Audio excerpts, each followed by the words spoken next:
peel a banana. Go ahead, picture it right now. You grab that little stem, snap it back, and strip the yellow skin down. But before you take that first bite, something catches your eye. A tiny oval sticker, usually blue, sometimes with a number on it, clinging to the fruit like a name tag at a conference. You probably peel it off without thinking. Maybe you stick it to the counter, maybe it ends up on your shirt, maybe it rolls into that mysterious void between the fridge and the wall where all small things go to die. But here's what most people never stop to ask. Why is it there? A banana grows on a tree in a tropical country thousands of miles away. Somewhere between that tree and your kitchen, someone deliberately stuck a tiny label onto a piece of fruit that already has its own natural wrapper. That sticker isn't decoration. It's a passport, and the little number printed on it is a code that reveals far more than you'd ever expect about the food you're eating. Those little stickers are officially called PLU labels. PLU stands for Price Lookup, and the system dates back to 1990 when the International Federation for Produce Standards introduced a universal coding system for fruits and vegetables. Before this, grocery stores were a quiet mess. A cashier had to memorize dozens of produce items by sight. Is that a Fuji apple or a Gala? Is that a regular lemon or an organic Meyer lemon? They looked nearly identical on a conveyor belt. Pricing mistakes were constant, and both stores and customers were losing money in the confusion.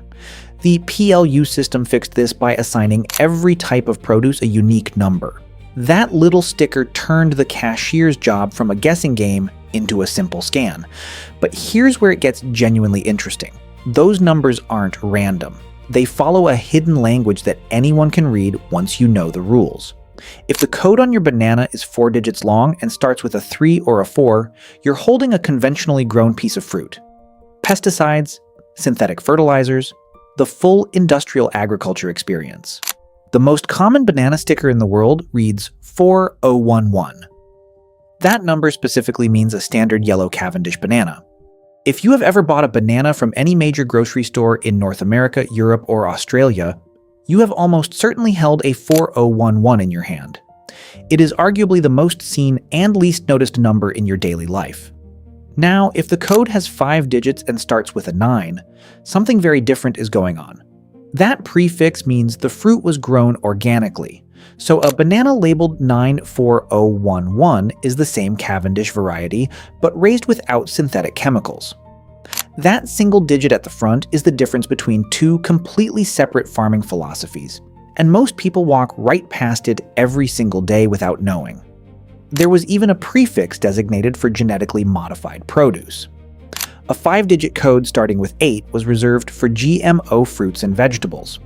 But here's the twist. Almost nobody ever used it. Labeling something as genetically modified was essentially a marketing death sentence. So the prefix was quietly retired in 2015.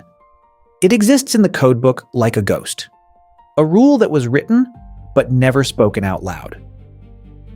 Beyond the pricing code, those stickers serve another critical function that has nothing to do with the checkout line: traceability. If a batch of bananas is found to carry a disease or a pesticide violation, that sticker is the thread investigators pull. The code, combined with the brand name on the label, can trace the fruit back to the exact plantation, the exact country, sometimes the exact harvest week. In an industry where a single contamination event can trigger recalls across entire continents, that tiny adhesive oval is the difference between pulling 10,000 crates and pulling 10 million.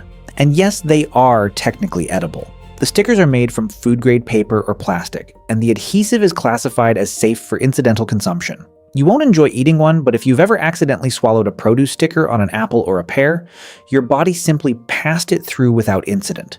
The material is regulated specifically because manufacturers know that people will inevitably eat them by mistake. Now, you might wonder why we still use physical stickers at all.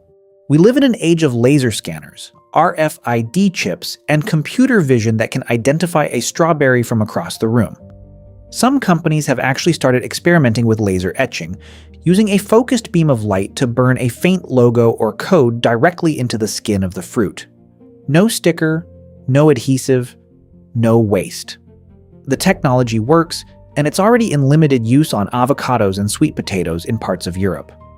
But replacing billions of stickers across the entire global produce supply chain is a slow, expensive revolution.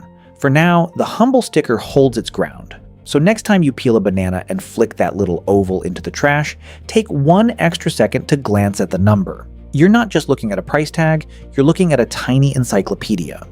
A 4 or 5-digit code that tells you how the fruit was grown, where it came from, and what kind of agriculture put it in your hand. It is one of the smallest and most ignored pieces of information in your entire kitchen, and it has been quietly telling you the whole story this entire time. I hope you enjoyed this one. If you did, please hit that like button, share this with someone who has definitely eaten a sticker by accident, and subscribe for more hidden stories behind the everyday world. Thanks for watching, and I'll catch you in the next one.